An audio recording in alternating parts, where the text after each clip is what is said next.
네, 안녕하세요. 주거복지 해외의 길을 묻다 네덜란드 편을 맡은 최경호입니다. 저 왼쪽에 책에 이제 표지인데요. 제 이름이 실제로 저렇게 나와 있지는 않고요. 제가 PPT에서 좀 작업을 해봤습니다. 네덜란드 주거복지 단일 모델의 나라라고 알려져 있는데요. 이 네덜란드의 임대 부분에 수평적, 수직적 형평성이 어떻게 구현되고 있는가? 크게 세 가지 요소가 연계 작동을 하고 있습니다. 사회주택, 주택점수제, 주거비 보조의 요소가 어떻게 연계 작동하는지를 오늘 말씀드리고자 합니다. 예, 그래서 구성은 일단 대체로 뭐 유럽의 사회주택과 주거체제가 어떻게 돼 있고 네덜란드의 사회 배경이 어떻게 돼 있는지를 간단하게 좀 설명을 드리고요.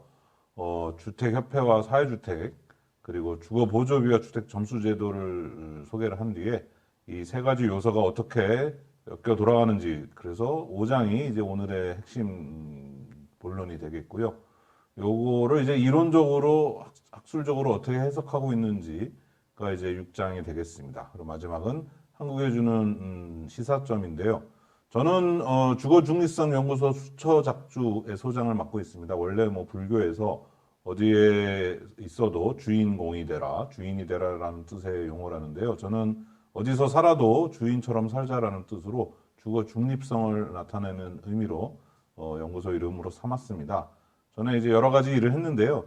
특히 네덜란드에서 2010년부터 17년 동안, 17년까지 7년 동안 살면서 중간에 이제 한국 대사관에서도 좀 일을 하면서 네덜란드 사회를 이모저모로 관찰하고 분석해 볼 기회를 가졌습니다. 그래서 직접 살면서 아주 단기 체류자는 아니고 또 완전히 장기 체류자는 아니지만 그 사이에 어떤 정체성을 가지고 살면서 느끼고 고민했던 점을 오늘 녹여서 말씀드리고자 합니다. 예, 이제 유럽의 이제 주택 체제 혹은 뭐 주거 체제의 개괄을 일단 말씀을 드리겠습니다. 오늘의 주제인 사회주택을 중심으로 제일 많은 나라를 순서대로 보면은 네덜란드, 오스트리아, 덴마크 뭐 이런 식으로 가는데요. 우리가 복지국가라고 알고 있는 스웨덴, 요람에서 무덤까지라는 단어로 유명하죠. 그런 표어로. 그런 스웨덴에서도 좀 그 수도 주변 지역에서 폭동이 일어나고 그랬답니다. 근데 이 사회주택이 많은 나라 위에서부터 세 나라는 폭동이 없었다고 합니다. 근데 이제 사회주택이 많아서 폭동이 없었냐? 뭐 그렇게 말씀드리기는 좀 어려울 것 같습니다. 인과관계는 더 면밀히 분석해 봐야 되지만 저는 사회 통합이 매개 변수가 아닐까 싶습니다. 매개 변수가 뭐냐 그러면은 이제 이렇게 설명을 드리겠습니다. 초등학생들을 데리고 그 신발 발 크기하고 이제 산수 능력을 이렇게 조사를 해봤더니 발 크기가 클수록 산수를 잘하더라 이거예요. 그럼 발이 크면 수학을 잘하는 능력이 생기나? 이렇게 인과관계로 연결하면 안 되겠죠. 매개 변수로서 나이가 있는 경우죠. 그 경우는 나이를 먹음에 따라 발도 커지고 수학도 잘하는 게 되겠습니다.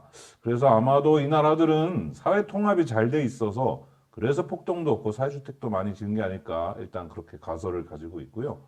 또 그 외에 다른 나라들까지 포함해서 보시면 자가 점유율이 우리나라와 큰 차이가 없습니다. 왜냐면 특이한 경우들이 있습니다. 이제 민영화를 좀 열심히 했거나 혹은 이제 구사회주의권에서 자본주의 경제를 이행하면서 집을 많이 이렇게 분할을 했거나 이런 경우가 아닌 다음에는 대체로 우리나라보다 오히려 적은 경우도 많습니다. 자가 점유율이. 그러면 그 얘기 무슨 말이냐? 복지국가는 자기 집을 가진 사람이 많아서 복지국가가 되는 게 아니라 세입자가 살기 좋은 나라가 복지국가가 된다라는 의미가 되겠죠. 그리고 또 이 사회주택이 많은 나라 세 나라를 보면은 공급 부문 오른쪽에 이제 비고표를 보시면 공급 부문이 아주 다양하다라는 측면이 또 공통점입니다. 물론 나라마다 특색이 조금씩 다릅니다만 공기업만 있는 게 아니라 사회적 기업이나 협동조합 다양한 공급 주체가 활동하고 있는 그런 생태계를 보여주고 있습니다. 사회주택은 무엇인가 그러면은 생소하게 느끼시는 분들이 많을 텐데요. 여러 나라들에서도 보면은 이름들이 다 각각 다릅니다. 이와 유사한 형태를 나타내는 이름이 어떤 나라는 뭐 제한영리주택이라고 그러고, 어떤 나라는 사회주택이라고 하고, 어떤 나라는 뭐 공공이 보호하는 주택이라고, 뭐 스페인 같은 경우, 공적 보호를 받는 주택, 이런 식으로 아주 다양하게 묘사를, 뭐 이렇게 이름을 붙이고 있고, 정의들도 다 다양합니다. 오늘 뭐 이 정의들을 다 보자는 말씀은 아니고, 나라마다 이렇게 정의가 다양해서 그런 정의들이 어떻게 공통점이 있나, 뭐 그런 특징이 있나라는 본 연구들이 이렇게 있는데요. 목적, 소유, 주체, 재정 분담 기준으로 본다던가, 그러면 뭐 취약계층을 위해 비영리 조직이 공공의 재원을 지원받아 공급한다는 식으로 한 나라들이 이제 공통점들이 있는 거고요. 우리나라의 공공주택에도 해당되는 두 번째 줄을 보시면 임대료 책정 방식, 배분 방식, 목적 기준이 시장 가격보다 낮게, 이걸 시장 가격과 별도로 시장과는 별도의 가격 체계로라고 표현하기도 하는데요. 그렇게 뭐 시장과 별도로 하는 이유가 시장 가격보다 싸게 하기 위해서겠죠. 뭐 비싸게 하기 위해서 굳이 따르게 할 이유는 없으니까요. 그리고 주택 소유에 부응하여 등등의 목적을 가지고 공급한다라고 해 있습니다. 소유에 부응한단 말이 이제 마치 필요에 따라 주고 뭐 능력에 따라 주는 게 아니라 필요에 따라 준다 그러면 무슨 사회주의 배분 원칙 같이 들릴 수도 있는데 이미 많은 나라들이 이렇게 하고 있습니다. 우리나라 공공주택도 빈집이 생기면 이 빈방에 누가 제일 임대료를 많이 낼 의사가 있냐라고 이렇게 경매를 붙이는 게 아니죠. 입주 자격에 대해서 순위가 매겨져서 이제 들어가게 되는데 그 입지 자격이라는 게 주택 소요 혹은 수요를 측정하는 어떤 지표들이죠. 그렇게 하고 있는 것이 되겠습니다. 이렇게 되면 공공주택하고 사회주택이 뭐가 다르냐 이렇게 의아하게 생각하실 수 있겠는데요. 다음에 설명을 드리고요. 한국의 경우는 지금 1989년에 본격적으로 이제 공공주택이 들어왔는데 사회주택이라는 단어는 유럽하고는 조금 다른 의미로서 사회 경제적 약자를 대상으로 주거 관련 사회적 경제 주체가 공급한다는 어떤 이제 조례상의 정의를 가지고 2015년에 서울특별시가 좀 선도적으로 도입을 했고요. 지금은 뭐 경기도와 부산시 등등 많은 지자체에 퍼졌고 전주시 뭐 그리고 중앙정부도 LA시를 통해서 사회주택을 만들고 있습니다. 어쨌든 여기서는 대상하고 공급 주체를 명시하는 방식인데 이건 뭐 제도적인 정의인 거고 본질적 정의는 위의 내용들하고 뭐 큰 차이가 없겠습니다. 네덜란드 같은 경우도 공급 주체와 임대료 책정 방식 등을 명시했었는데요. 이거는 이제 최근엔 또 좀 변화했습니다. 시행령에서 보면은 공급 주체가 주택협회라는 식으로 되어 있고 임대료가 기준 임대료 이하라고 되어 있는데요. 최근에는 좀 이게 변화하고 있습니다. 자세히 살펴보겠습니다. 그 전에 본론으로 들어가기 전에 이제 몇 가지 또 좀 보면은 유럽의 이 전체적인 측면인데요. 지도에서 진한 나라일수록 사회주택이 많은 나라들인데요. 대체로 북유럽으로 갈수록 좀 많죠. 사회복지 공부하신 분들은 좀 익숙한 표현일 수 있습니다. 복지 레짐 혹은 복지 체계라는 말이 있는데 그거를 뭐 노르딕, 대륙, 앵글로색슨, 지중해 같은 식으로 나누기도 하고 또 사민주의, 기독교 민주주의, 뭐 자유주의 이런 식으로 나누기도 합니다. 뭐 지중해 레짐은 한국하고 유사한 측면이 많답니다. 뭐 결혼했을 때 친지들이 돈을 좀 보태줘서 집을 구한다던가 하는 점은요. 근데 아까도 말씀드렸지만 유럽이라고 다 비슷하고 같은 게 아니라 다 좀 특색 있게 다른데요. 네덜란드는 사회적 기업 중심, 한국으로 치면 사회적 기업 중심입니다. 그러니까 비영리 사회 영역 중심이긴 해도 그 중에서도 협동조합보다는 기업형이 거의 99% 이렇게 공급을 하고 있고요. 오스트리아는 공기업도 있고 비영리 혹은 제한영리 영역도 같이 있습니다. 그리고 제한영리 영역 안에 협동조합도 있고 뭐 기업형도 같이 있습니다. 한 200여 개 정도, 198개 정도 좀 되는 그런 민간 조직들이 있고요. 덴마크와 스웨덴은 공기업보다는 이 비영리 사회 영역 중심이긴 하면서 사회적 기업보다는 또 협동조합이 많이 발달했다고 합니다. 물론 사회적 기업형도 있고요. 또 프랑스는 이 모든 게 섞여 있습니다. 그러면은 오른쪽 그 삼각형을 보시면 그 자유당 계열과 사민당 계열, 뭐 기독교 민주당 계열 이렇게 제가 나눠놨는데요. 요 얘기까지 이제 하고 넘어가자면 이런 주택 정책이나 이런 흐름을 볼 때 한국식 좌우 그 수평 그래프상의 이분법 구분은 이해가 잘 안 가는 때가 많기 때문입니다. 예, 그 사회주택 같은 경우는 이 밑에 3인당 계열과 기민당 계열이 모두 옹호하는 편입니다. 공동체를 위해서 이 정도는 우리가 이제 제공해야 된다라는 게 이제 기독교 민주당의 박애주의적 차원의 접근이라면 사회민주당은 이제 연대 정신을 가지고 접근을 하고는 것이죠. 그런데 이제 중도라고 할 수 있는 자유당이 오히려 국가의 역할을 좀 줄이고 시장의 역할을 최대한 살리자라는 입장에서 사회주택을 축소하자라는 주장을 많이 하고 있고요. 근데 주택의 경우는 이런데 또 뭐 동성결혼 문제나 임신 중단 문제 같은 경우는 자유당하고 삼인당이 또 이제 비슷한 역할을 맡기도 비슷한 입장에서 역할을 하기도 하고요. 이주 노동자에 대한 얘기를 할 때는 또 자유당하고 기민당이 또 비슷한 얘기를 할 때가 생기기도 하고, 그래서 사안에 따라 이렇게 다양한 어떤 합의와 절충이 이루어지는 게 유럽 국가들의 좀 특징이고요. 네덜란드는 이게 대표적으로 나타나는 경우라고 할 수 있겠습니다. 예. 이제 유럽 전체적인 내용을 좀 훑어봤고요. 이 중에서 이제 네덜란드 상황을 좀 더 자세히 보도록 하겠습니다. 배경에 좀 어둡게 깔려 있지만 잘 보시면 고속도로 위로 운하가 있고 그 위로 배가 지나가는 모습입니다. 많은 부분들이 이제 평소 우리가 생각하던 거하고는 다른 모습들이 보이는 게 네덜란드인데요. 자, 네덜란드를 이제 정치학자들이 분석을 할 때 기둥사회라는 표현을 씁니다. 좀 낯선 개념일 수 있는데요, 우리에게. 크게는 두 가지, 세속과 그다음에 종교. 그걸 조금 더 세분화하면 네 가지 기둥이고, 더 세분화하면 아주 더 다양하게 많은데요. 크게 이제 네 가지 기둥이라고 보시면, 리버랄, 이 자유주의, 소시알리스트가 사회주의, 카톨릭이 카톨릭, 프로테스탄트가 개신교고요. 위에서부터 이제 보시면 파르타이가 이제 당이죠. 페페데가 이제 자유당, 페베데아가 노동당, 뭐 이런 식으로 가게 되겠고요. 크란트는 언론입니다.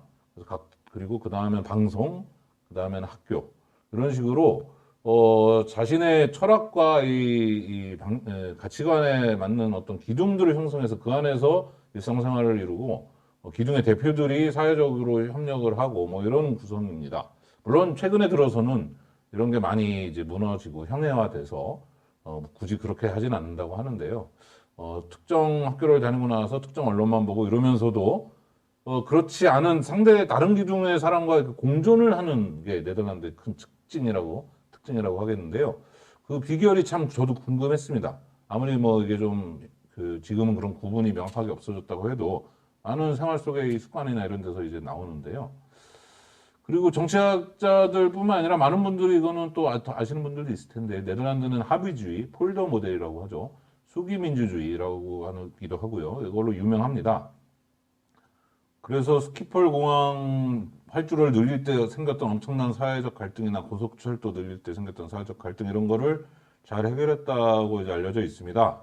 우리나라에서도 제가 있을 때 제주도에서 와가지고 어떻게 여기는 이렇게 갈등을 해결 잘 하냐라고 이제 인프라 환경부, 한국식으로 하면 국토교통부를 방문을 했었는데 제가 이제 통역을 했는데요.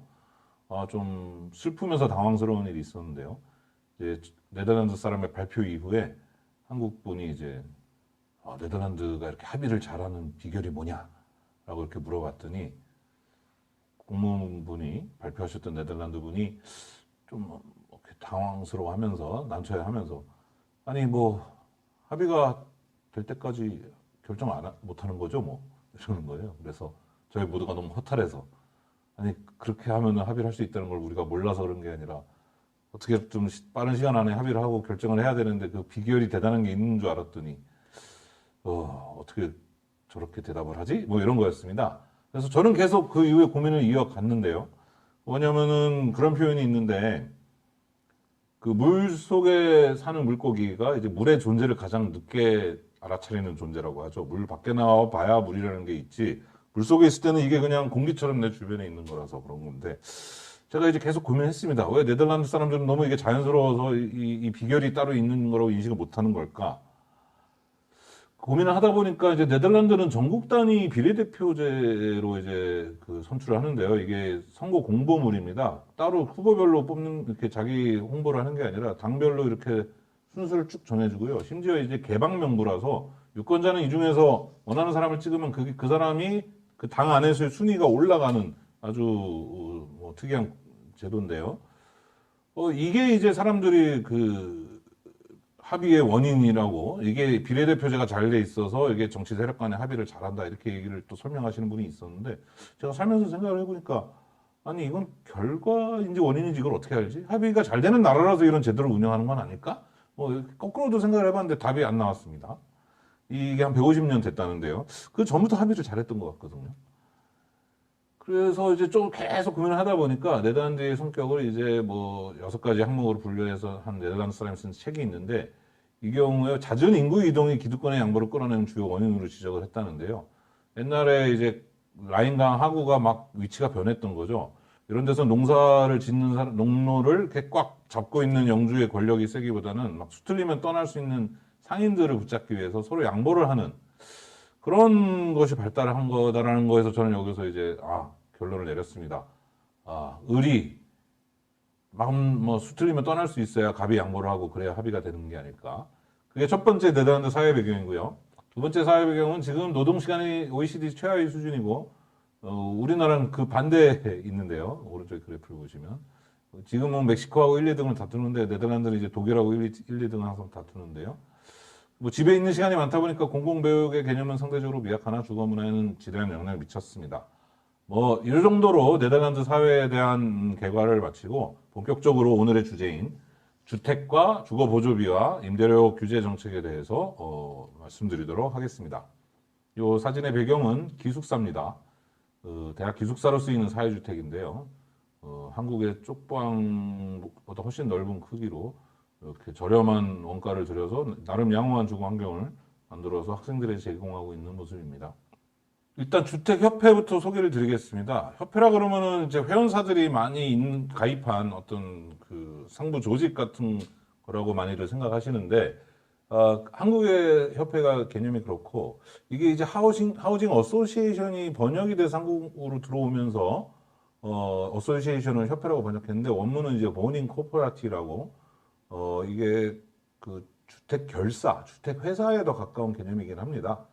그래서 요 주택협회라고 할 때 네덜란드의 주택협회 하나하나가 그 회사들이다라고 보시면 되겠고요. 그 회사들이 전국 단위로 모여 있는 게 에이데스라는 300개 정도 지금 좀 줄었답니다. 흡수합병을 해서 에이데스라는 그 협회 아래 큰 연합회 아래 각 협회들이 있고요. 한 240만 호 정도 관리를 합니다. 우리나라 장기 공공임대주택이 한 150만 호 좀 넘는데 어마어마한 수치죠. 그리고 실제 주택 공급 계획 협의는 이 전국 단위에서 중앙 정부랑 하는 게 아니라 권역별 연맹체에서 지방 정부가 주로 합니다.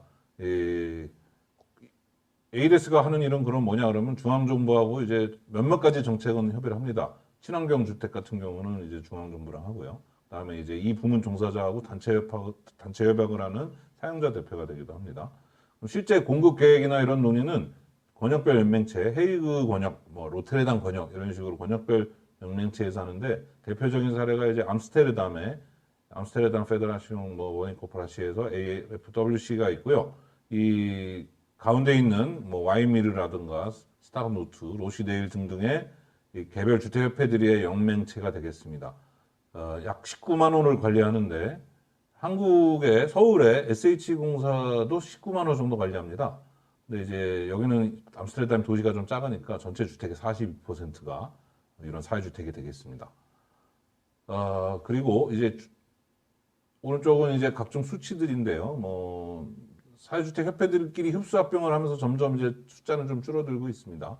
그리고 지금도 전체 주택 재고의 1.5%로 여기 나왔는데 약간 줄어서 29%, 드디어 이제 30% 밑으로 내려가게 됐다는데요. 실제 막 이거를 팔아서 그렇다기보다 신규 주택 중에서 사회주택 건설 비중이 좀 적어서 그렇다고 그러고, 좀 이따 설명드리겠지만 임대료 체계라는 게 있는데요, 네덜란드는. 근데 이 임대료 체계 상한선대로 받아도 되는데 자발적으로 이 주택협회들이 공급하는 주택들은 자발적으로 72% 정도 수준의 임대료를 받고 있다는 겁니다. 가운데 이제 햇빛처럼 나와 있는 모양이죠. 왜 이렇게 적게 받냐 했더니 그때 좀 올리려면은 약간 여유 있게 버퍼가 필요하기도 하고, 우리의 조직의 목적 자체가 큰 이윤을 남기지 않고 저렴한 주택을 많은 사람들한테 공급하는 거기 때문에 그런다라는 얘기를 했는데요. 제가 그 얘기를 듣는 순간 아주 띵했습니다. 아니, 왜 그러지? 했는데, 그런 사람들이 진짜 있네? 이랬는데요. 제가 여담인데, 이제 한국에 와서 일을 할 때, 그 기관의 이제 공무원분을 만났는데 그분께서 자기가 30년 동안 이 공무원 생활을 했는데 돈 안 벌고 좋은 일 하겠다는 놈들은 다 사기꾼이더라 라고 하시는 거예요. 그래서 뭐 한편으로 정말 동의가 되기도 했는데 그렇지 않은 사람들도 세상에 있더라 이거죠. 그게 이제 한국에도 많이 생겨나고 있습니다. 자, 이 암스테르담의 경우 이 홈페이지 들어가면은 그 개별 회원사들의 이 왼쪽에 이제 표가 나와 있는데 다 클릭해서 보면은 이제 공간적으로 지도에 표시가 됐습니다. 색깔별로 어느 회사가 공급하는 주택이 어디 있나 보면은 특정 지역에 좀 몰려 있는 경우도 있지만 대체로 골고루 섞여 있어요. 그래서 이렇게 서로 좀 비교가 돼서 약간 경쟁도 되고 이렇게 공존하는 모습입니다. 뭐 좀 전통적인 모양으로 지어진 집부터 아주 뭐 좀 혁신 뭐 좀 실험적으로 지어진 집도 있고 왼쪽 아래에 보면은 이제 이좀 희한하게 들려 있는 집이 있는데 별명이 고래랍니다. 별명인지 본명인지가.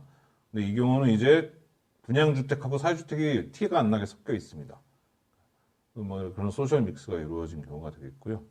오른쪽은 이제 기숙사로 쓰이는 사회주택인데 그러니까 대학마다 따로 기숙사를 운영하는 게 아니라 이 주택협회 듀보라는 데랑 계약을 맺어서 결혼정보업체 아닙니다. 주택협회 중에 하나인데요. 여기가 학생 전문 주택협회인데 여기와 계약을 맺어서 내년도 신입생이 얼마고 그중에 또 심지어 외국인이 몇 명이니 우리 어느 정도 공급을 해달라고 계약을 해서 진행을 하고 있습니다.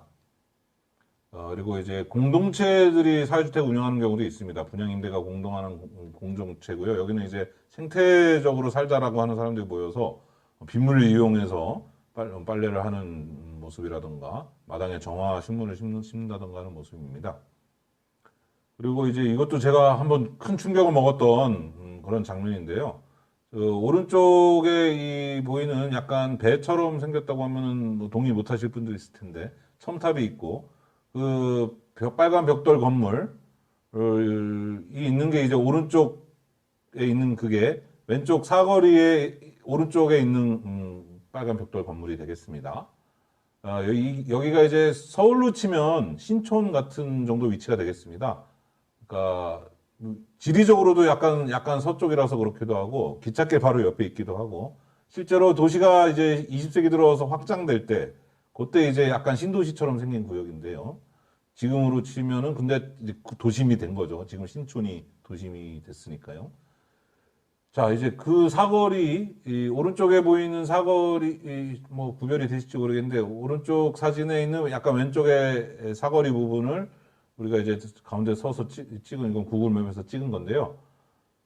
그 파란 글씨 현수막 있는 건물부터 놀라지 마세요.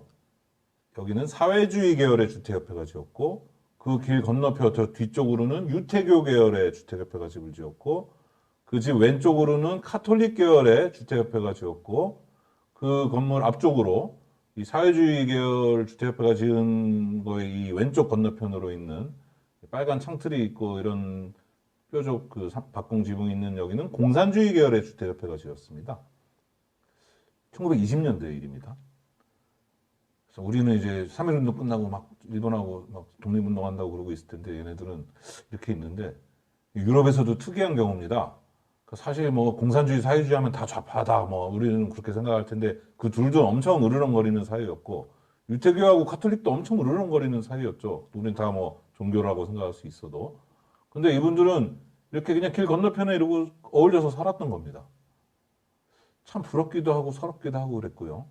오른쪽 사진에 이제 맨 끝에 보면은 좀 뾰족한 끄트머리에 낙 깔려 있는 데가 이제 우체국인데요.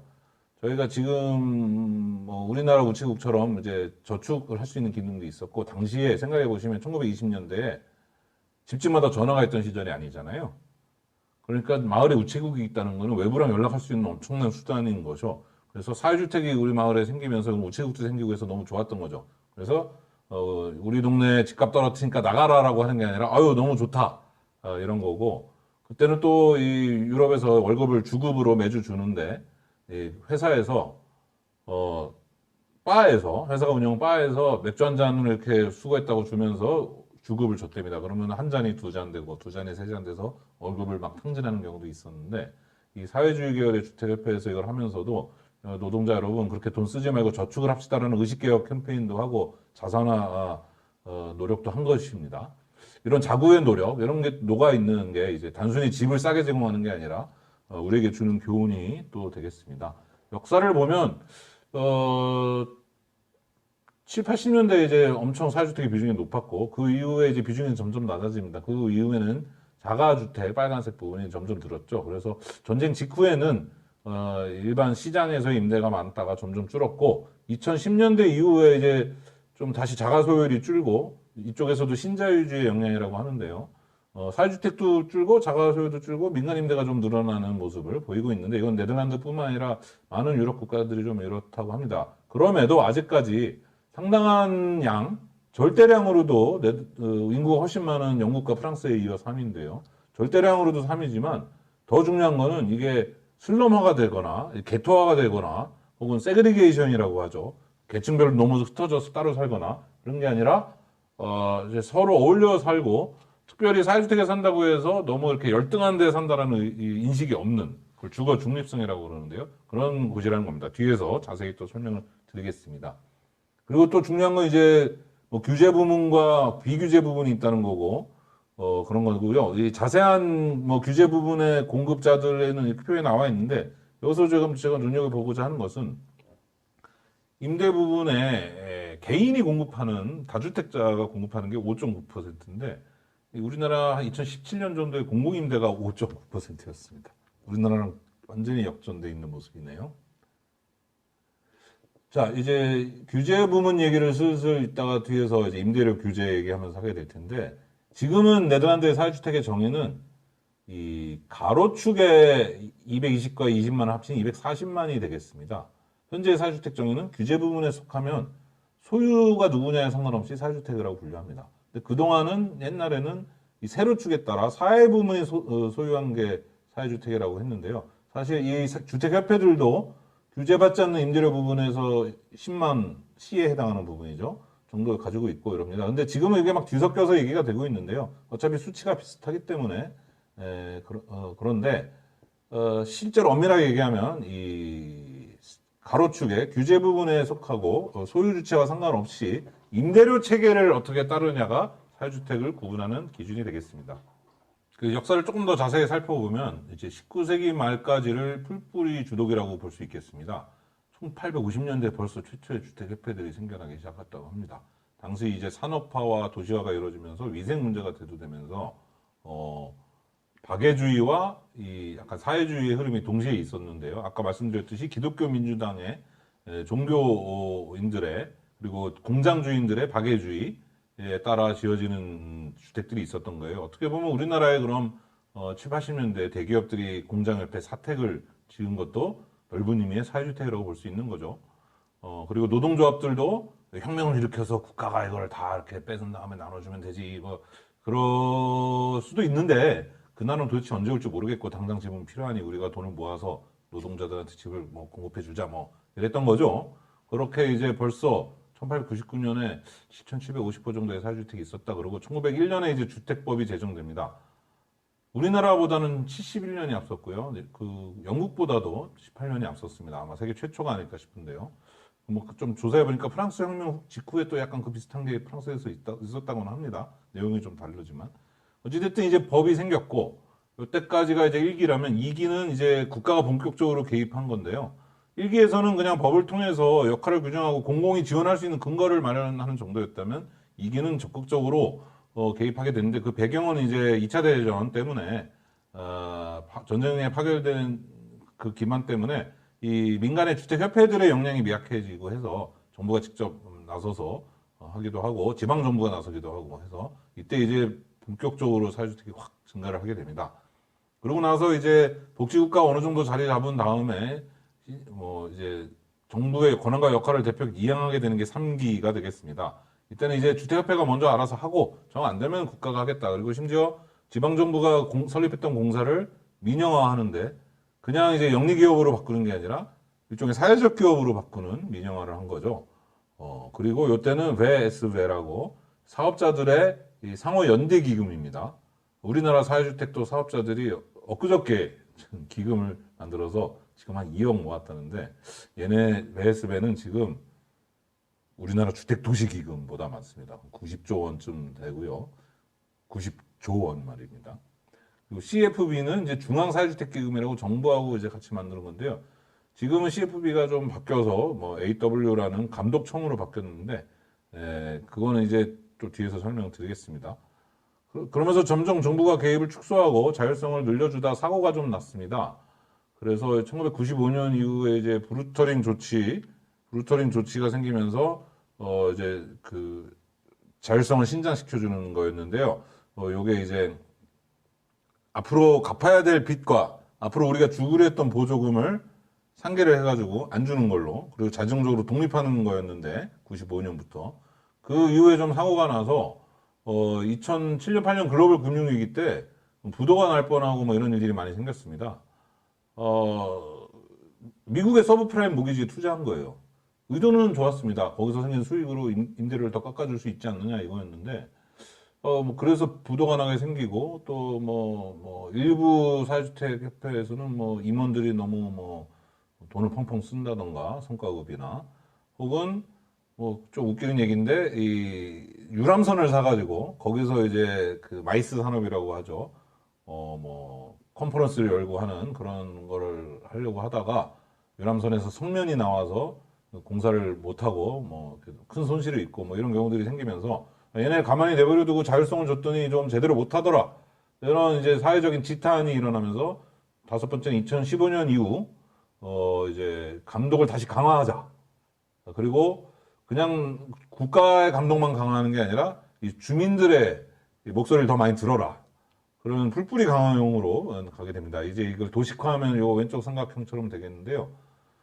처음엔 공동체에서 이제 국가로 갔다가 이제 좀 밑으로 내려오면서 시장 위주로 갔다가 지금은 5번 단계인데 약간 위쪽으로 갈지 약간 왼쪽으로 갈지는 이제 앞으로 달렸다고 하겠습니다. 근데 여기서 시사점은 1901년 당시에는 공공의 돈을 투입해서 협동조합을 도와주면 조합원만 이익이니 보다 많은 사람한테 혜택이 갈 수 있는 사회적 개혁형을 하자 이랬는데, 그런 거기서 좀 반성이 있었던 거죠. 풀뿌리 강화해야 된다는 차원에서.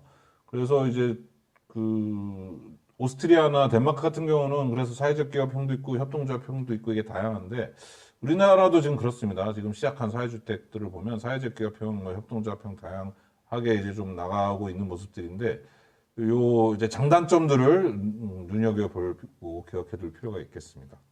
자, 이제 사회주택에 대한 설명을 좀 드렸고요. 주거보조비하고 주택점수제도는 한 번에 이제 몰아서 설명을 드리겠습니다. 주거보조비 혹은 뭐 주거비 보조 뭐 이렇게 얘기할 수도 있겠는데, 주거보조비 제도는 이제 이 월세가 너무 부담되는 사람한테 돈을 주는 거죠. 우리나라에서는 주택마다 임대료가 막 다르죠. 행복주택이 다르고 영구임대주택이 다르고. 근데 네덜란드나 대부분의 나라들은 임대료 체계는 똑같습니다. 근데 그게 부담되는 사람들을 위해서 주거 보조비를 주는 거죠. 보조비를 주는 방식은 여러 가지 있을 수 있겠습니다. 뭐 소득 대비 20% 선에 맞추기 위해서 그 차액을 다 준다고 할 수도 있겠고, 네덜란드 같은 경우는 보시면 지금은 이제 한 195유로까지는 누구나 다 그 정도는 내고 그 정도는 냅시다 라는 베이직 렌트의 개념이 되겠고요. 그 위서부터는 이제 청년이냐 뭐 청년이 아닌 독실이냐 2인 가구냐 다인 가구냐 고령 가구냐에 따라 달라지는데요. 어느 선까지는 또 100%를 다 메꿔주겠다.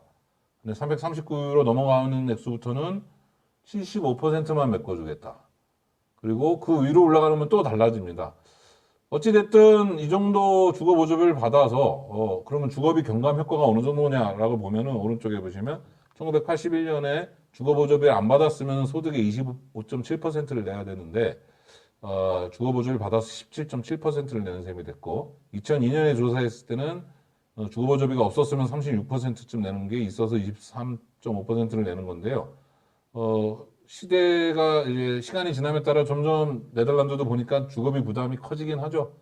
커지고는 있습니다. 근데 이제 주거보조비를 통해서 없을 때보다는 주거비를 많이 절감하는 모습이 보이고 있고요. 도입 배경을 보면은 처음에는 전후 복구 시기에 이제 애초에 엄격한 임대료 통제가 있었는데, 전후의 비상한 시국이었으니까요. 1960년대 이후 이제 임대료 규제를 풀면서 사람들이 그럼 임대료가 비싸지니까 도와달라 해가지고 임대료 보조 제도가 도입이 됐습니다. 처음에는 이제 한시적으로 주려고 했는데 석유 파동이 생기면서 이제 오히려 확대를 했고 임대료 규제 시스템도 다시 도입이 됐습니다. 그리고 이제 법제화가 된 건 1984년이고 여기서 특징은 몇 가지를 보셔야 되는데, 어마어마한 뉴스인데요. 예산 제약 없이, 예산에 한계가 없습니다. 무조건 준답니다. 이 규정에 들어오면. 소득 기반에서 주고. 사회주택에 안 살아도 줬습니다. 옛날에. 지금은 또 좀 바뀌었는데요. 그리고 이게 그냥 가난한 사람의 주거비를 절감해 주겠다는 게 아니라 이 도시 차원에서 특정 지역에서 가난한 사람들이 너무 쫓겨나는 걸 막겠다라는 계층 분리를 막겠다, 세그리게이션을 막겠다는 목적이 추가됐습니다. 건강한 도시는 다양한 가구와 가구가 어울려 사는 게 건강한 도시다라는 것이고요. 특히 또 이제 소방관이나 간호사 등 키워커라고 하죠. 이런 분들이 직장 근처에 살아야 전체 공동체 이익에도 도움이 되겠죠. 그렇게 됐습니다. 자, 2015년 이후에는 규제 부분에만 지급하게 됐는데요. 이 규제 부분이 뭐냐는 이제 주택 점수 제도를 통해서 설명을 드려야 될 것 같은데요. 주택 점수 제도라 그러면 우리나라도 뭐 에너지 등급제 뭐 이런 거가 있는데 그런 비슷한 것입니다. 주택의 점수를 매기는 건데요. 점수를 매기는 공식이 이제 공개가 되어 있습니다. 그래서 뭐 면적에 따라 몇 점, 뭐 주방 같은 경우 싱크대 길이에 따라 또 몇 점, 그다음에 뭐 그렇게 잴 수 없는 부분들은 리모델링을 했다라든가 하는 경우에 공사비에 뭐 얼마당 몇 점. 그래서 정량적이고 정성적인 측면이 다 반영이 되고 입지에 따른 차이도 이제 반영이 됩니다. 그렇게 되면은 이제 우리 집이 몇 점인지를 궁금해할 텐데 이 가운데 있는 웹사이트에 들어가면 자기 집을 이렇게 상황을 입력해서 알 수가 있습니다. 자기 집 점수가. 그리고 애초에 부동산하고 계약할 때도 뭐 알려주고요. 그리고 한번 지어지고 나면은 주택의 이 규격이나 이런 게 금방금방 그때 바뀌는 게 아니기 때문에 점수는 거의 고정이 되는 거죠. 다만 그 점수에 따른 임대료는 이제 매년 물가 상승률을 반영해서 올려줄 수 있는 겁니다. 그래서 정부가 7월 1일 날 항상 발표를 하는데요. 2015년부터 16년 사이는 이제 안 올렸다고 하고 최근에는 한번 올렸다고 합니다. 근데 이제 2019년 기준으로 보시면 40점부터 141점까지가 지금 규제 부분이고 그 이상의 한 250점까지가 있는데 140 한 2점부터는 그냥 이거는 시장에서 거래할 때 참고용으로 쓰시되 의무사항은 아닙니다. 근데 이제 40점부터 140점쯤 되는 경우 당시 한 711유로쯤 되는 기준에서는 의무사항입니다. 어기면 불법입니다. 그래서 이 이하에 있는 집들은 사회주택 사업자가 소유했던 그냥 민간 다주택자가 소유했던 다시 한번 말씀드립니다. 소유자가 누구냐에 따라 상관없이 그냥 다주택자가 소유한 집도 다 이거를 따라야 됩니다. 안 따르면 불법입니다. 그런데 아까 처음에 말씀드렸듯이 사회주택 협회들은 이 기준의 한 70에서 80% 선을 자율적으로 시정해서 더 싸게 받는다는 거죠. 그래서 가끔 우리나라에 소개될 때 네덜란드는 사회주택이 시세하고 차이가 없다. 그 기준이. 근데 그건 그만큼 비싸게 받는다는 얘기가 아니라 이 민간 부문도 다주택자에서 사적인 소유의 부문도 이 임대료 체계를 똑같이 따르고 있다라는 게 내용이 되겠습니다. 자, 그래서 이 세 가지 요소가 어떻게 엮여 있는지를 이제부터 설명드리겠습니다. 자, 여기서부터가 오늘의 핵심이고 제일 중요한 내용이 될 테니 좀 지루하셨더라도 한번 다시 정신을 바짝 차리고 따라와 주시면 좋겠습니다. 3단 회로라고 했는데요. 자, 처음에 주택을 공급하는 측면은 공급자가 필요하고 이제 그걸 지어야 되니까요. 그다음에 소비자한테는 이제 이 물건을 주는 거니까 현물 보조가 되겠는데요. 공급자한테는 뭐 직접 벽돌을 줄 수도 있고 뭐 공사비를 줄 수도 있겠죠. 어쨌든 소비자 입장에서는 현물 보조인데 이 현물 보조의 문제가 수혜자가 한정될 수 있다는 겁니다. 뽑히는 사람만 좋죠. 내가 이 100억짜리 예산이 있는데 집을 하나 짓는데 1억이 든다고 치면 100명한테밖에 못 주지 않습니까? 집은 촘촘히 나눠서 줄 수가 없죠. 그런데 이거를 만약에 돈으로 준다면, 주거 보조비로 준다면, 이거는 현물 보조가 아니라 현금 보조의 성격이 되겠는데요. 수직적 형평성을 좀 맞출 수 있습니다. 그러니까 일단 골고루 줄 수 있어요. 수평적 형평성은 10,000명에게 모두 뭐 나눠서 주면 되죠. 10만 명이면 좀 적게 주면서 또 다 나눠주면 되죠. 100억으로 상대가 뭐 100명이면 1억씩 주면 되고. 근데 심지어 소득에 따라 차등 지급하기도 좋죠. 집은 그때그때 늘렸다 줄였다 하면서 줄 수가 없지만 돈은 그때그때 늘렸다 줄였다 하면서 줄 수가 있는 게 되겠습니다. 그래서 수직적, 수평적 형평성을 다 달성하기가 좋습니다. 여기서 이제 수직적 형평성은 다른 건 다르게 취급해라. 수평적 형평성은 같은 건 같게 취급하라는 건데요. 나하고 똑같은 소득이 있는 사람이면 나랑 저 사람이랑 똑같은 지원금을 받는 게 수평적 형평성이고 나보다 더 잘 사는 사람은 나보다 좀 지원을 덜 받는 게 수평적 형평성이죠. 그래서 주거보조비를 주면 이 두 가지 형평성을 다 구현하기가 좋은데요. 문제는 이게 이제 시장 임대료 상승 요인이 는다는 겁니다. 주거부조비를 주면 왜 시장 임대료가 오르냐 경제학적으로 설명해봐라. 그러면 이제 그래프를 그려서 뭐 이렇게 수요 곡선이 이동하고 뭐 이렇게 설명할 수도 있겠지만 사례를 봅시다. 쉽게. 자, 이게 이제 군인들의 월급 올렸을 때 그 위수 지역 내에 모태가 PC방 사용료가 왕창 올랐죠. 그랬던 사례가 있었습니다. 그때 이제 왜 올랐냐라고 원가가 올랐냐라고 물어보니까 군인 월급이 올랐으니까 우리도 올린다 라고 했답니다. 이 위수 지역 안에서 어디 네가 갈 데가 없다는 걸 알기 때문에 그러는 건데 우리나라에서는 주택 시장이 하나의 거대한 위수 지역이죠. 너 말고도 여기 올 사람 많다. 너 여기 살고 이 동네 살고 싶으면은 뭐 해라. 그래서요. 소득주도 성장 뭐 논쟁이 있는데 뭐 뜻은 좋다고 하고 이게 실제 이루어질 수 있다고 칩시다. 근데 전국민 기본소득 도입하자고 주장하시는 분들도 많은데 아마 임대료 규제 없이 기본소득이 도입되면은 주거비를 왕창 내게 될 겁니다. 임대료가 엄청 오를 거예요. 아, 아니다. 그럴 리가 없다라고 얘기하시는 분들이 있는데 자, 사례를 봅시다. 서울역 쪽방촌 월세 23만 3천 원 평균이 정부 주거급여가 1,000원 단위까지 일치합니다. 심지어 올해 올리겠다고 올해가 아니라 이제 작년인데 올리겠다고 하니까 벌써 따라 올리고 있습니다고 하는 게 이제 그때 뉴스입니다. 지원금이 오르는데 위에 이 규제가 없으면 가격은 오르게 돼 있습니다. 교복의 경우도 있죠. 교복값 지원한다 그러니까 담합해서 다 올렸다라는 뉴스를 검색해보면 쉽게 찾아볼 수 있습니다. 그래서 이런 시장 임대료가 오르는 것을 막기 위해서 여러 가지 주장들을 이제 시민단체들이 선거 때마다 외치는 내용입니다. 뭐 공정임대료 제도를 도입하자, 표준임대료 제도를 도입하자, 약간씩 비슷하면서 다른 내용이고, 뭐 전월세 상한제 하자, 품질 등급제 하자, 그리고 이제 뭐 임대료는 아니고 이제 임대 기간에 관련한 거지만 계약갱신 청구권, 좀 쉽게 말하면 계속 거주권을 달라, 뭐 이런 얘기들을 하고요. 그럼 임대료를 어떻게 책정할 거냐에 따라 뭐 공정, 표준 뭐 이런 게 있는데 주변 시세의 평균처럼 맞추는 뭐 게 있을 수도 있을 것이고 품질하고 연동해서 혹은 원가하고 연동해서 할 수 있을 거고 소득에서 연동해서 할 수도 있겠죠. 근데 소득에 연동해서 받으면 전 모든 사회주택이나 공공주택 공급자가 한 명이면 상관이 없습니다. 근데 공급자가 여럿이면 다양한 공급자들이 있으면 보다 가난한 사람이 입주한 사람들은 소득에 따라 임대료를 덜 받아야 된다면 억울해지죠. 공급자 간 형평성이 안 맞게 됩니다. 그리고 공급자가 그렇게 하다가 적자가 난다고 아우성이죠. 지금 LH가 그래서 적자가 나서 한쪽에서는 땅 장사를 해서 돈을 벌충해야 된다는데 그게 아니라 공급자는 원가나 품질 연동형으로 해서 합리적인 액수를 받고 그다음에 별도의 사회복지 재원에서 공기업한테 부채를 떠넘기는 게 아니라 이제 마땅한 돈을 투입을 해서 주거 보조비를 지급해서 사람들의 처지에 따라 주거비 보조를 하도록 해서 아니 내가 똑같이 30평 집에 살면은 똑같은 임대료를 내는데 나는 애가 더 많아서 소득이 더 적어서 이런저런 사정이 있다면 그거는 다른 사회복지 차원에서 주거 보조비를 메꿔줘야 된다는 거죠.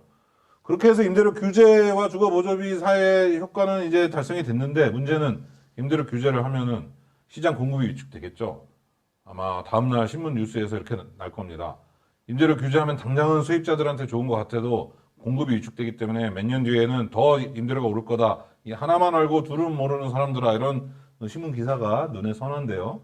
자, 그래서 그때 다시 공공사회주택 공급이 필요한 겁니다. 우리는 이 임대료 체계를 따르면서 얼마든지 짓겠다. 심지어 네덜란드 같은 경우는 기준보다 70%, 80% 수준을 짓겠다라는 공급이 있는 거죠. 이 공급이 100%가 될 필요가 없고 이 공급이 20, 30%가 이제 외국의 경우고 사실은 저는 한 10%, 15%만 돼도 충분하지 않을까. 이 임대료 규제 상황에서 위축되는 시장의 공급을 메꿔줄 정도만 돼도 충분할 것이다. 이렇게 해서 주택을 공급하고 주택이 공급됐을 때 수혜자가 한정되는 문제는 주거 보조비로 극복하고 주거 보조비에서 이제 시장 임대료가 상승되는 부작용은 임대료 규제로 또 극복하고 이렇게 이 사이클이 빙빙 돌아야 되는 게 이제 네덜란드에서 얻은 저의 교훈이고요. 뭐 네덜란드 사람들도 이거를 큰 그림을 그려놓고 이대로 이제 정책을 설계하는 건 아니겠죠. 임대료 규제는 사실 80년대에 다시 도입될 때는 지자체별로 좀 다 달리 도입되다가 전국적으로 합쳐지게 나중에 됐다는데요. 또 하나는 이제 주거비 보조를 이제 그러면 누구나 다 주는 게 아니라 등록된 임대인에게만 줘야 되는 거 아니냐. 이런 임대료 규제를 따르는 그런 얘기가 있습니다. 이거에 대한 반론은 임대료 규제가 있어서 이미 어느 정도 가격이 저렴한데 왜 거기다가 또 보조비를 주냐, 그럼 이중의 혜택 아니냐라는 논리가 있는데, 맞는 말이긴 한데요. 예, 일리가 있는데, 그러지 않은 경우에는 임대료가 막 올라서, 결국 공공재정이 임차인을 위해서 쓰인 게 아니라 다른 곳에 쓰이게 되는 경우가 되겠습니다.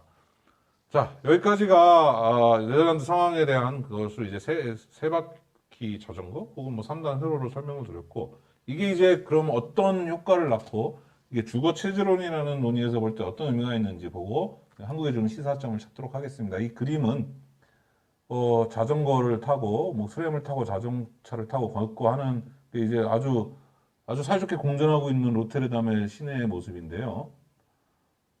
자전거에 헬멧을 안 썼습니다. 네덜란드나 이런 자전거가 정말 보편화된 나라들은 헬멧이 의무화가 안 돼 있더라고요.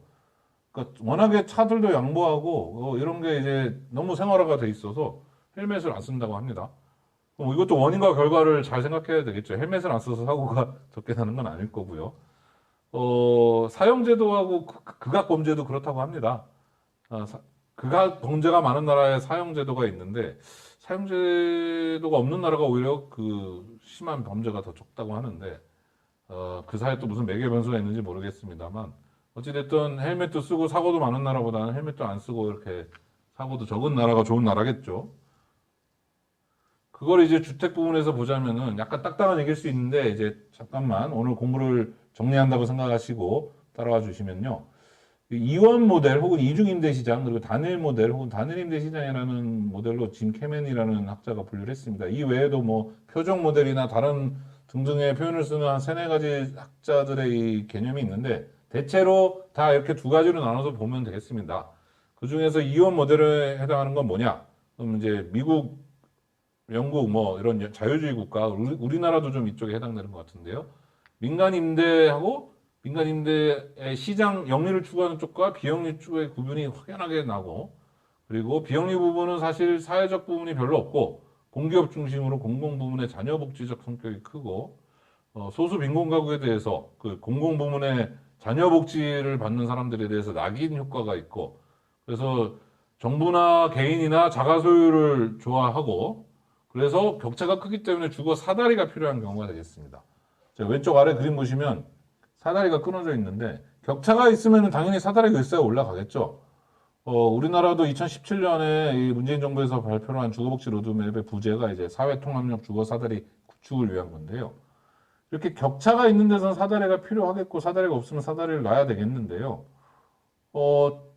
단일 모델은 보시면 비영리 부분과 민간임대 부분이 통합되어 있는데 이게 통합됐단 말이 아까 네덜란드처럼 같은 임대료 체계 그리고 유사한 임대료 수준이라는 거고요.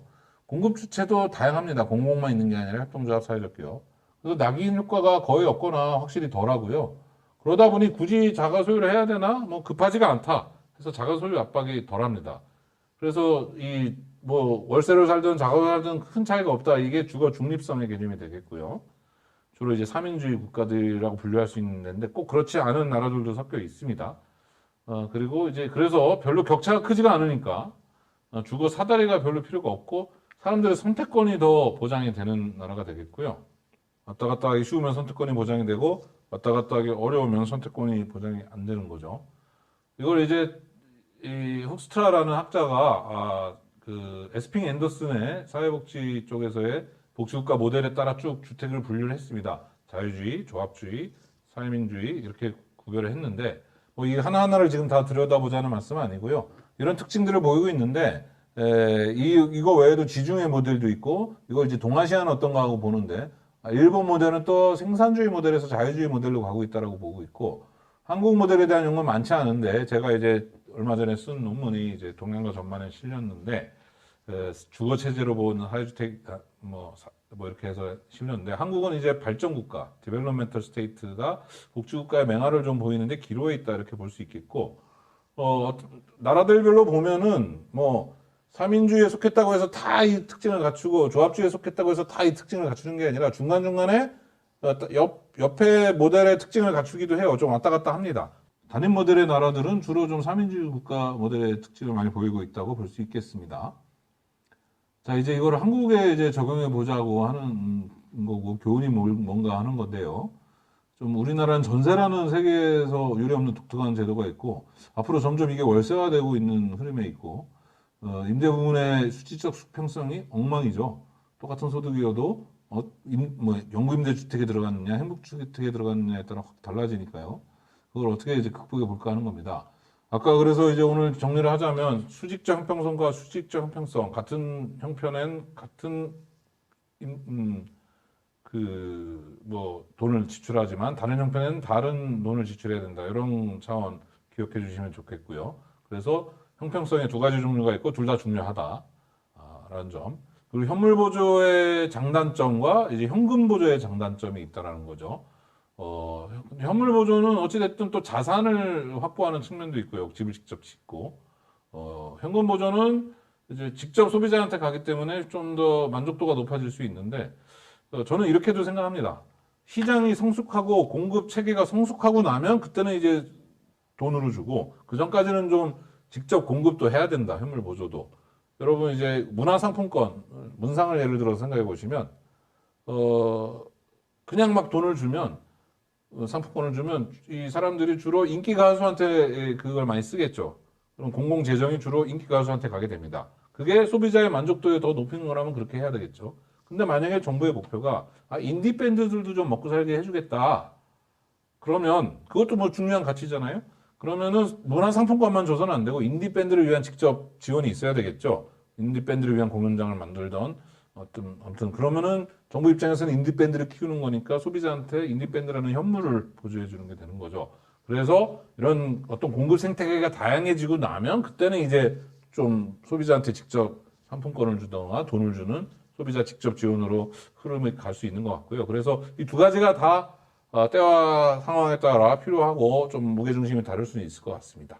거기까지가 이제 요거 현물 보조, 현금 보조에 대한 이야기고 어떤 주거 체제 모델은 네덜란드는 이 좀 단일 모델과 보편 모델에 근접한 대중 모델이고 이 경우가 좀 더 주거 선택권을 보장하기가 좋더라.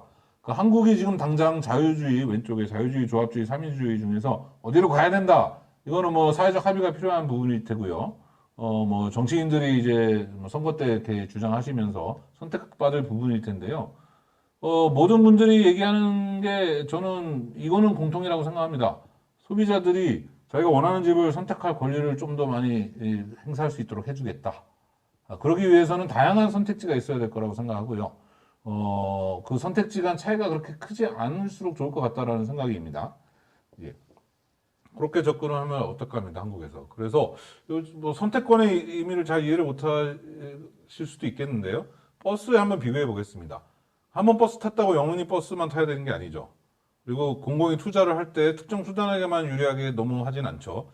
사정이 있는 날은 짐이 많거나 그러면 뭐 비가 오거나 그러면 택시도 타지만 평소에는 버스를 타고 정시성이 중요할 때 시간 맞춰 가야 되면 지하철을 타기도 하고 그러다가 나중에 땅을 아니야 차를 살 기회를 영영 박탈당하고 그런 게 아니잖아요. 그래서 상황에 맞는 선택을 할 수 있도록 정부는 인프라에 골고루 이제 아래 그림처럼 투자를 하는 게 되겠습니다. 그럼 주거 선택이라 하면 한번 임대주택에서 들어갔다고 영원히 임대주택에 살아야 되는 게 아니고 정부가 어느 특정 종류 형태만 너무 투자를 하는 게 아니다라는 게 되겠죠. 그래서 내가 이 동네에서 좀 있다가 이사 갈지 모르겠고 아직 직장이 확정된 것도 아니고 그래서 내가 어디서 살아야 될지 모르겠다. 그런 사람이 임대해서 살아야 게 더 좋죠. 뭐 다음 내년에 군대 갈지도 모르는데 청년이 꼭 원룸 다 취득등록세 내고 사야 됩니까? 자기가 그러면 그 군대 간 동안은 어떡합니까? 그 임대 주면 되지 않냐? 그러는데 그 임대 들어오는 청년은 필요하다는 얘기죠. 누군가는 임대에 살아야 된다는 얘기잖아요. 그래서 그럴 때 임대에 마음 편하게 살고 근데 내가 이 동네에 자리 잡고 오래 살 것 같으면 그때 이제 자가를 살고 주변에 맘 맞는 친구들하고 같이 공동체 이루어서 살고 싶으면 협동조합으로 뭐 덴마크나 이런 식으로 해서 살 수도 있겠고요. 임대에 사는 동안 마음 편히 원하는 기간만큼 살고 자산 축적을 지원해 줘서 적절한 시점에서 자가를 마련할 수 있게 해주는 게 주거 선택권이라고 하겠고요. 그런 게 보장이 되기 위해서 공공은 좀 각 그 수단을 골고루 균형 있게 거기에 수단에 투자를 해야 되겠습니다. 또 하나 이제 복지국가의 4대 기둥 논의가 있는데요. 교육, 연금, 의료보장, 그리고 주택이 있는데 그 4대 기둥들의 사이에 성격이 조금씩 다르다라는 논의가 있습니다. 이제 우리나라는 지금 뭐 7, 80년대 복지국가들의 4대 기둥을 그냥 쫓아만 갈 필요는 없을 것 같고, 저는 뭐 21세기 대한민국쯤 됐으면 거기다가 에너지나 교통하고 인터넷 7대 기둥으로 가고요. 거기다가 또 하나 요새는 이제 그 돌봄까지 보태서 8대 기둥으로 가면 어떨까? 대한민국은 복지국가의 8대 기둥을 가지고 있다. 이렇게 가면 좋겠고요. 밑에 이제 마지막에 주거복지란 말이 없어지는 날이 와야 된다고 과격하게 얘기했습니다. 우리 강좌를 주최하는 이게 사단법인 한국주거복지포럼 입장에서 깜짝 놀랄 얘기일지 모르겠는데요. 자, 저는 주거복지가 왜 필요 없다가 아니라 왜 없어져야 되냐? 여러분, 연금복지라는 말이 있습니까? 오른쪽 초록색 보시면. 교육복지라는 말이 있습니까? 교육시장이라는 말이 있습니까? 사교육시장이라는 말은 있죠. 근데 교육부문이라고 하겠죠, 공교육부문. 의료시장화가 된다고 이제 찬성 반대 얘기가 되는데요. 주거도 마찬가지 돼야 된다고 생각합니다. 주거 부문입니다. 그동안 이제 주거 부문에서 복지라는 개념이 너무 없었어요. 그래서 우리나라 사람들이 이제 드디어 주거에도 복지 개념이 도입된다 하면서 주거 복지라는 말을 이제 쓰기 시작했는데, 해외에 나가서 하우징 웰페어 그러면 다들 당황합니다. 외국 학자들이. 하우징이란 말 속에 이미 웰페어가 개념이 포함된 건데, 주거하고 괄호 안에 복지가 이미 들어가 있는데, 그 개념이 워낙 없다고 하우징 웰페어 하면 좀 당황하는 외국 학자들이 많습니다. 그래서 저는 앞으로 주거 부문이라고 가고, 거기 당연히 복지라는 개념이 있고, 그게 없고 그냥 시장에서의 선택에 맡길 수 있는, 네덜란드 같으면 그 140점 이상이라서 어느 정도 협상력이 되는 사람들이 능력에 맞게 어떤 시장에서 4인 대 4인 간의 계약으로 주택을 선택할 수 있는 부분은 시장에 맡기고, 그럼 거기서 이제 고급 주택과 다양한 실험들을 좀 할 수 있고, 기본적인 어떤 친환경 문제나 이런 거는 공공주택도 다 사회주택도 할 수 있도록 주거 부문이 됐으면 좋겠습니다. 그래서 주거 복지라는 말이 없어지는 날이 됐으면 좋겠고요.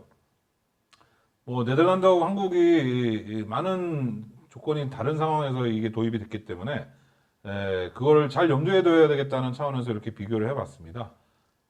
경제는 우리는 이미 이제 네덜란드와는 달리 제조업 중심 상업화가 아니라 후기 산업화 될 때고, 우리는 4인 가족 중심으로 인구가 막 증가될 때가 아니라 지금 인구 가구가 혼성화된다고 제가 표현하는데, 1인 가구가 다문화, 고령화되고 1차적으로 도시화가 다 되고 나서 이제 이 도시 재생을 해야 되는 상황이 됐습니다. 도시 재생의 벽화만 그리고 그러는 게 아니라 일자리와 뭐 소규모 맞춤형 개발 이런 거를 해야 되는 고민이 되는 거죠. 뉴타운이 안 되고 사람들이 재개발을 못 하겠다라고 했던 이유가 이 사업성이 안 나오는 어떤 경사지에서 이거 싹 밀고 아파트를 할 수 없는 경우라든가 이런 게 있었고요. 옛날처럼 대량 생산, 대량 소비가 더 이상 안 되고 소량 다품종 생산해야 되는 상황이 됐기 때문이고요. 기타 이제 금융이라든가 주거 레짐 차원에서 이제 우리가 어떤 사회적 합의와 방향을 통해서 갈지가 남은 내용이 되겠습니다. 거기서 이제 오늘의 이제 마지막 정리의 핵심인데요. 제가 오늘 이제 여러분들이 화면을 끄실 때, 집에 돌아가실 때가 아니라 화면을 끄실 때 꼭 기억했으면 좋겠는 게 이제 이 세 가지 요소가 아까 이제 같이 사이클을 이루어서 돌아가야 된다는 거 하나와, 또 하나는 이 오른쪽 그림의 삼각형인데요. 우리가 이제 국가하고 사회 그리고 영리하고 비영리를 구분했을 때 좀 작은 협의의 민간은 이제 사적이고 시장님 부분이라고 보고, 넓은 의미의 이제 사회 부분은 이제 비영리까지 포괄하는 사분면으로 보는 왼쪽 그림처럼 볼 수도 있겠는데, 아까 제가 이제 네덜란드의 역사를 삼각형으로 보여드렸을 때 그림이 다 여기서 나온 거고 제가 이제 논문으로 쓰고 있는 부분인데요. 이제 공공하고 공동체하고 시장이 있는 거죠. 이 세 가지 역할이 균형을 이루어야 된다는 거고요. 공공하고 나머지를 가르는 어떤 성격은 이제 선출된 공력으로서 공공이냐 아니고 아래는 민간이죠. 근데 우리나라는 그동안 민간이라 그러면은 요 시장 부분만 생각을 하신 겁니다. 예, 근데 이 시장 부분만 있는 게 아니라 공동체 부분도 있다는 거예요. 이 국가가 아닌 영역에. 그럼 공동체 영역과 나머지를 가르는 거는 공식이냐 비공식입니다. 공동체는 자발적이고 호혜로운 어떤 원리로 운영이 되는데, 비공식인 영역에서는 가능하죠. 시장도 사실 공식적인 영역입니다. 공정거래에 관한 질서와 제도가 유지가 되려면 상당히 공식적인 것들이 많이 필요하죠. 법률이나 이런 것들이. 그리고 이제 마지막으로 시장과 나머지를 구분하는 거는 영리냐 비영리냐인데, 그래서 공공주택과 사회주택이 이제 성격이 뒤섞여 있는 게 둘 다 비영리 영역이 있기 때문이고요. 이게 역할을 이루는 게 중요하고, 이름은 중요한 게 아닌 것 같습니다. 요소가 어떻게 이제 균형 있게 역할을 하느냐, 그때그때 필요한 역할을 하느냐고. 한국이 앞으로 이제 사회주택이 공공주택을 포함하는 유럽처럼 갈지, 아니면은 뭐 공공주택 속에 일부 위탁 운영을 받는 공공주택 내부의 개념으로 갈지 모르겠는데, 자, 서구 복지국가에서의 사회주택은 공공주택을 포함하는 개념이었다면, 그 한국의 경우는 지금 공공주택 옆에서 살짝 치고 들어가는 개념으로 들어간 거죠. 그걸 이제 전체적으로 아우르는 걸 공적 주택 혹은 공익적 주택으로 부르자는 논의도 있고요. 근데 저는 전체를 아우르는 이름이 아래 그림 보시면 땡땡 주택, 이 이름이 뭐가 되든지 없을 것 같습니다. 이걸 기본주택이라고 하든 모아주택이라고 하든 상생주택이라고 하든 누구나 집이라고 하든 간에 중요한 건 공기업뿐만 아니라 이번에 LH가 참 안 좋은 일들이 있었는데요. LH 자체가 뭐 직원들의 윤리적 문제나 3기 신도시 자체 구조적 문제 뭐 이런 차원에서만 접근할 게 아니라 이 공급 주체가 다변화되고 민간의 창의력을 가지고 들어와서 어떤 실험들을 좀 더 할 수 있는 여지를 만들어주고 우리 동네에서 직접적으로 우리가 청년들을 위해서 혹은 뭐 스스로 문제를 해결해 보겠다는 노력을 살려주는 그런 이런 어떤 사회 부분이나 비영리 부분이 참여해서 공급 생태계를 다변화하는 저 물음표 부분의 동그라미 부분의 영역을 건강하고 똑똑하게 만드는 게 중요하다고 생각을 합니다. 이름은 뭐가 돼도 상관없지만요. 그게 이제 배울 점이고, 그래서 이제 뭐 어떤 틈새를 메꾸는 새로운 브랜드나 뭐 어떤 뭐 그런 게 아니라 그 왼쪽 그림처럼 새로운 부문이 등장하는 거다. 이 공동체라든가 이 사회 부문이 국가하고 시장 말고도 새로운 부문이 등장하는 거고요. 저 삼각형이 꼭 정삼각형은 아닐 수 있습니다. 하지만 분명한 거는 대통령이 누가 되고 시장과 도지사가 누가 되든지 간에 저 빨간 원 안에 있는 부분이 앞으로 대한민국에서 점점 커질 거라는 점이고요. 커지는 저 부분을 어떻게 건강하게 잘 만들어내느냐가 정말 중요한 것이 되겠습니다. 마지막으로 한국은 이제 월세와는 달리 전세에 대한 소비자의 선호가 있습니다. 전세가 이제 그동안은 다주택자가 전세 보증을 이용해서 집을 불려가는 그런 측면도 있고, 세입자 입장에서는 월세보다는 좀 양호한 주거 형태다라는 얘기가 있었는데, 사실은 도시화가 막 되면서 집을 늘려갈 경우에 가능했던 모델입니다. 그때는 세입자와 임대인이 윈윈하는 모델이었는데, 언제부턴가 1995년 이후에 전세 비중이 줄고 있고 월세가 늘어나고 있는데, 더 이상 도시화가 포화 상태가 되거나 가격이 막 오르지 않거나, 사실 임대인 입장에서는 전세 보증금을 통해서 이자를 받는 거는 월세로 받는 것보다 훨씬 적죠. 그럼에도 전세를 받는 이유는 뭡니까? 세입자가 빨리 주거 사들이 올라가기를 바라는 착한 마음에서 그러시는 분도 계실지 모르지만, 일단은 그렇게 목돈을 이용해서 한 채 더 투자하기 위해서인 건데요. 아니면 지금 집을 대출 안 받고 사거나 그런 건데, 그게 다 이후에 가격이 오를 걸 기대해서 그런 건데, 혹은 집을 하나 더 사기 위해서 그런 건데, 더 이상 신도시 개발이 안 돼서 더 살 집이 없고 가격이 많이 오르면 월세로 바꾸게 돼 있습니다. 그게 그래서 95년에 거의 30%였던 전세가 지금 15%로 반토막이 난 이유고요.